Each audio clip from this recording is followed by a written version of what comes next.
I think what the American people should think when seeing that video, along with others before me, is that there is something out there, and we should know as the people what it is.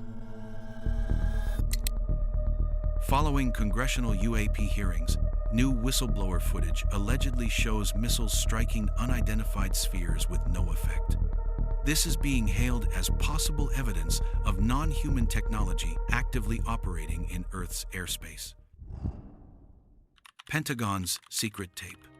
In the tense, contested airspace over Yemen, a United States Reaper drone fixed its advanced sensors on a target unlike any other.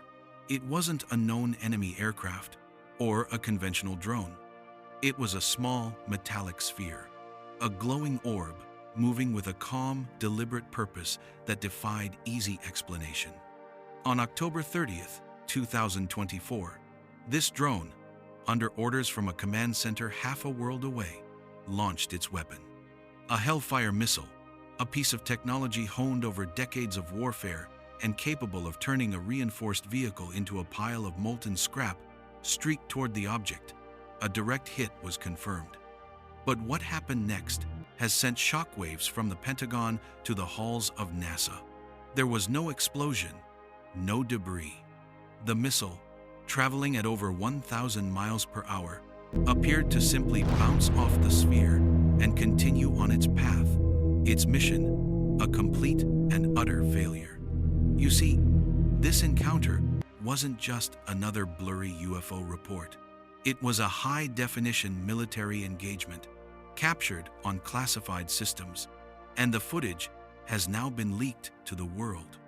Representative Eric Burleson of Missouri presented the video during a House oversight hearing, stating it was provided by a courageous whistleblower from within the defense establishment.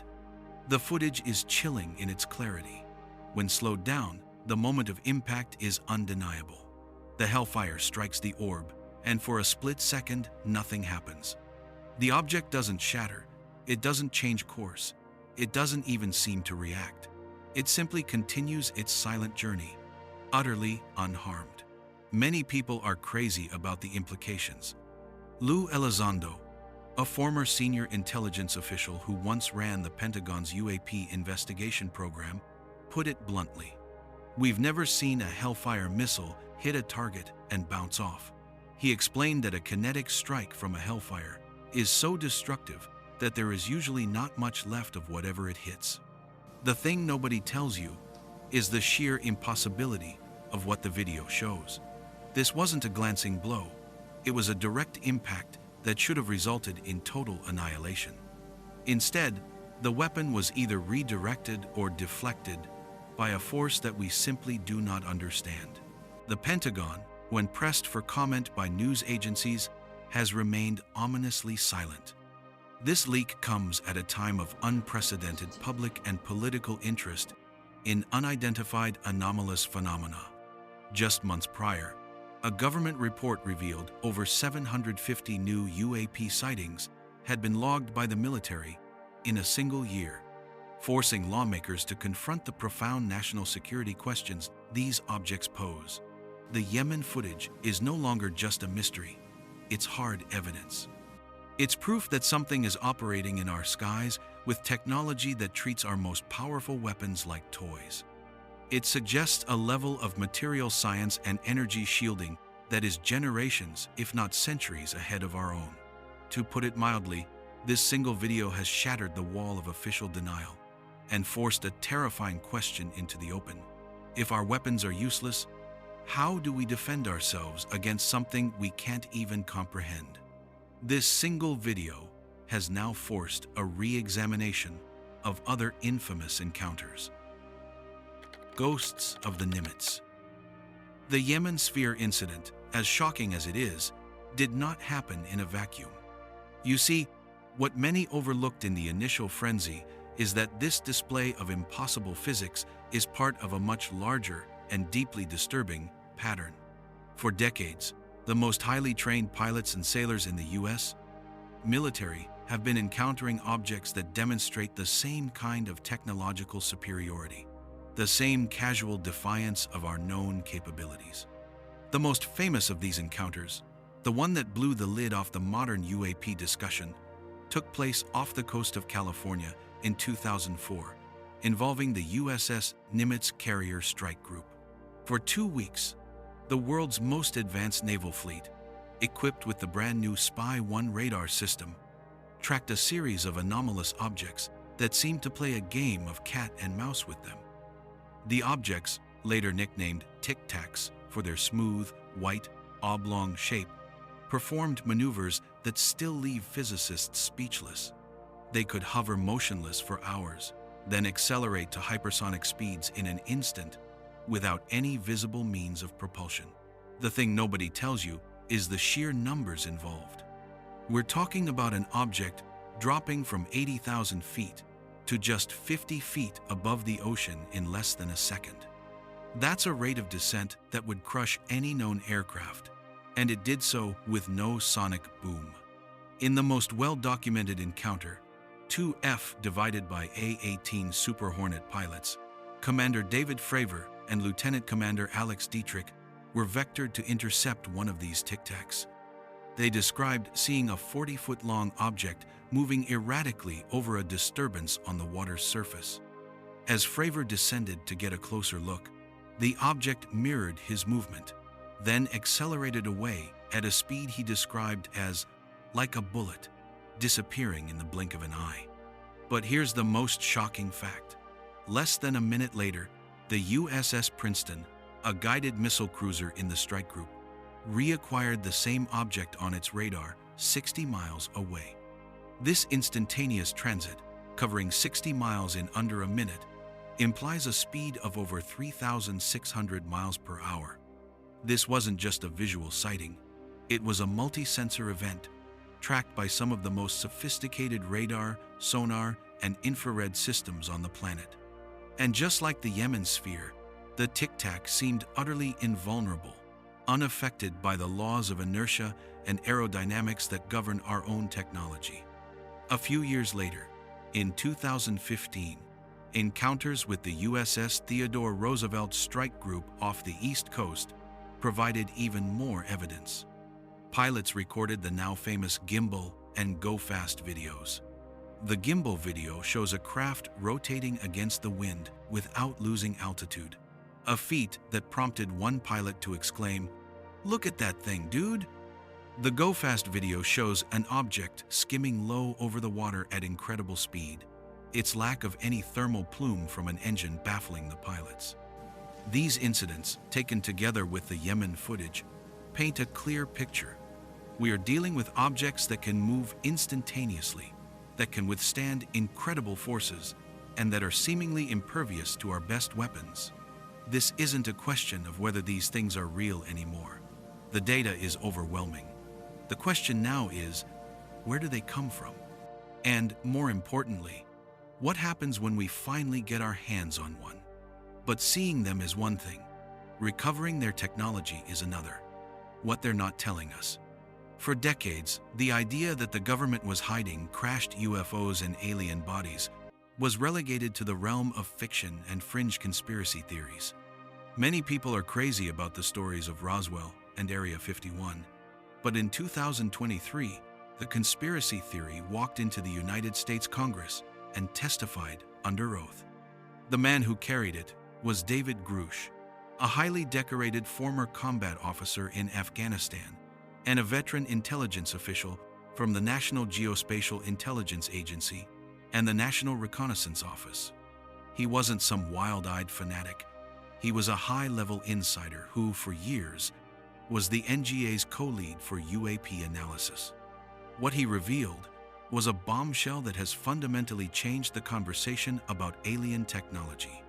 Grush told the House Oversight Committee that he had been informed, as part of his official duties, of a multi-decade UAP crash retrieval and reverse engineering program. To put it mildly, he was alleging that elements within the US government and its private aerospace contractors have been in possession of non-human technology for a very long time. He claimed to have interviewed dozens of high-ranking intelligence officials who provided him with direct evidence of this secret program. According to his testimony, the US has recovered intact and partially intact vehicles of non-human origin. The thing nobody tells you is how specific his claims were. He wasn't speaking in vague terms. He stated that non-human biologics had been recovered along with some of these craft, a statement that implies the retrieval of the pilots themselves. You see, Grush alleged that this entire operation has been running illegally for decades, hidden from congressional oversight through a complex web of secret budgets and misappropriation of funds. He described it as a program that is above top secret, concealed even from some of the highest levels of government. He claimed he had provided Congress with the specific locations of where this retrieved material is being stored and the names of the individuals, both past and present, who are involved in the program. His testimony was a direct accusation of a massive, illegal cover-up. But not all things are what they seem. Grush wasn't the only one. He was backed up by other high-level officials. Carl Nell, a retired Army colonel and aerospace executive who worked with Grush on the UAP task force, described him as beyond reproach.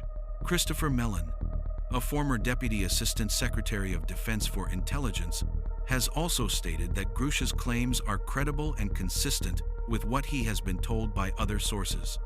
This testimony completely reframes the video of the Yemen sphere and the Nimitz encounters. They are no longer isolated incidents of inexplicable phenomena. Instead, they become public glimpses of a technology that, according to Grush, the government has been studying in secret for the better part of a century. It suggests that the Pentagon isn't just trying to understand what these objects are. They are trying to understand how to replicate what they have already found.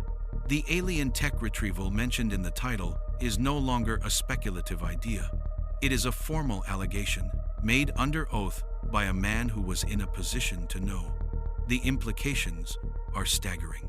It means there is a shadow government, a cabal of military officials and corporate executives that has been in control of the single greatest discovery in human history and has kept it hidden from the public for their own purposes. The evidence for these programs may have been hidden in plain sight. NASA's sudden interest. David Grush's testimony did more than just point a finger at a secret government program.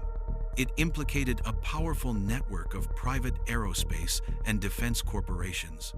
He alleged that these companies are the ones doing the actual hands-on work, secretly studying and attempting to reverse engineer the retrieved non-human technology, far from public accountability or congressional oversight.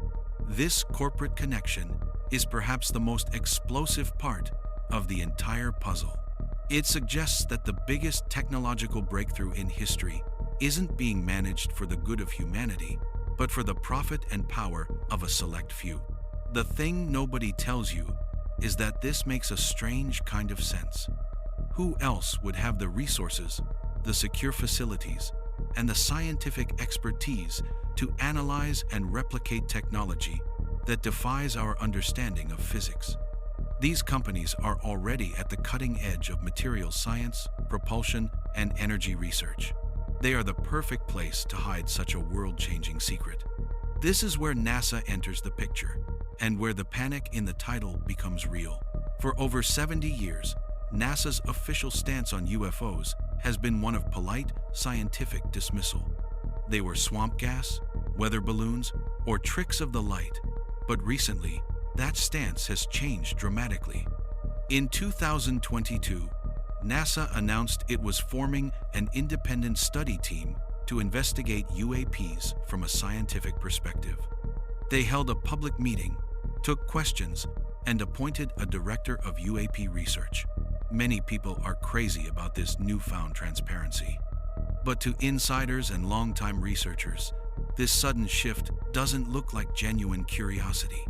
It looks like a calculated move to get ahead of a story that is spiraling out of their control. You see, the panic within NASA and the wider government isn't about the existence of UAPs. It's about the loss of control over the narrative. With credible whistleblowers like David Grush coming forward, and with undeniable military footage like the Yemen video being leaked, The old denials are no longer believable. The dam of secrecy is breaking. NASA's public study, in this context, can be seen as a strategic attempt to reclaim the conversation. By framing the issue as a new scientific mystery that they are just beginning to investigate, they can create an official, sanitized narrative.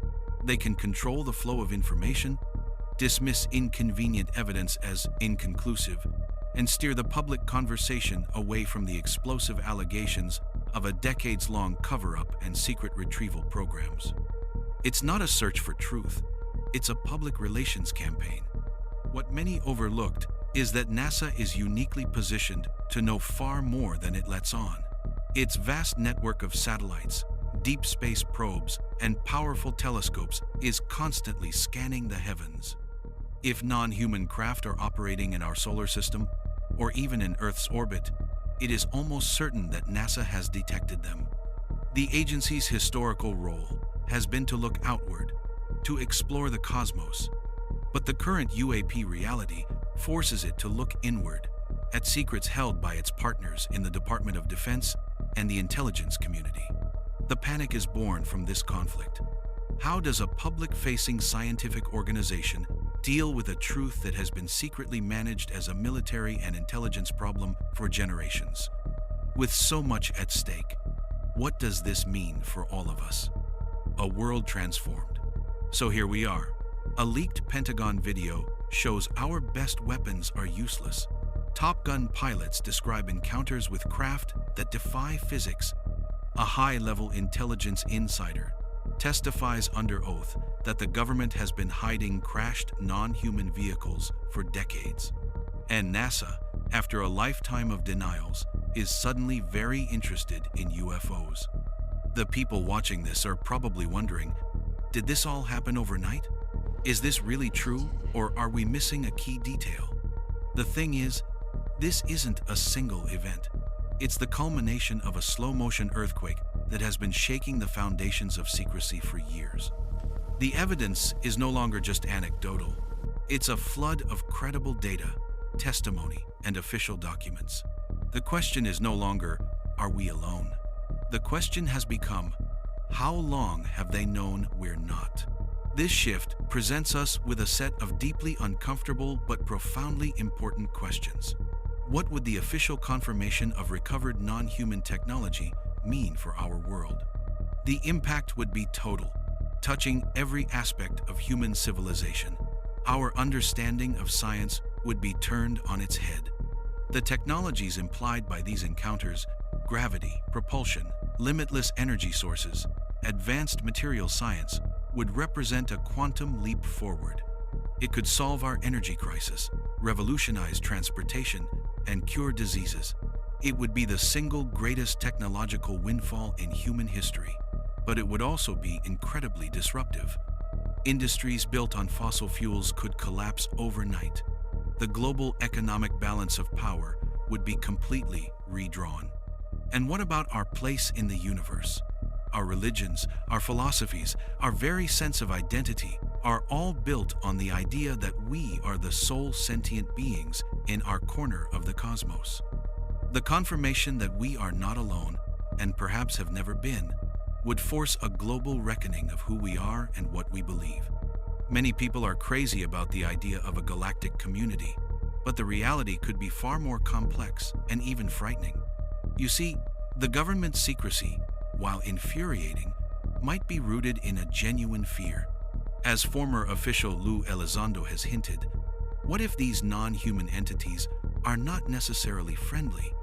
The fact that their technology renders our defenses obsolete is a terrifying national security reality. The secrecy could be driven by a desire to avoid global panic, or by a desperate need to catch up in a new, silent arms race, where we are already 70 years behind. What many overlooked is that this is no longer a fringe topic. It is being discussed in the halls of Congress, reported on by major news outlets, and studied by NASA. The stigma that once surrounded this subject is finally evaporating, replaced by a serious and urgent inquiry. We are living through a pivotal moment in history, a time when the veil of secrecy is being torn away. The Yemen footage, Grush's testimony. These are not the end of the story. They are the beginning of a new chapter for humanity. The past has spoken, through grainy videos and brave insiders. Now, how we choose to build our future in a universe that is suddenly far stranger and more crowded than we ever imagined is entirely up to us. Is the government's secrecy an unforgivable betrayal or a necessary evil to prevent global panic? Let us know your theory in the comments. If you enjoyed this deep dive, make sure to like this video and subscribe for more.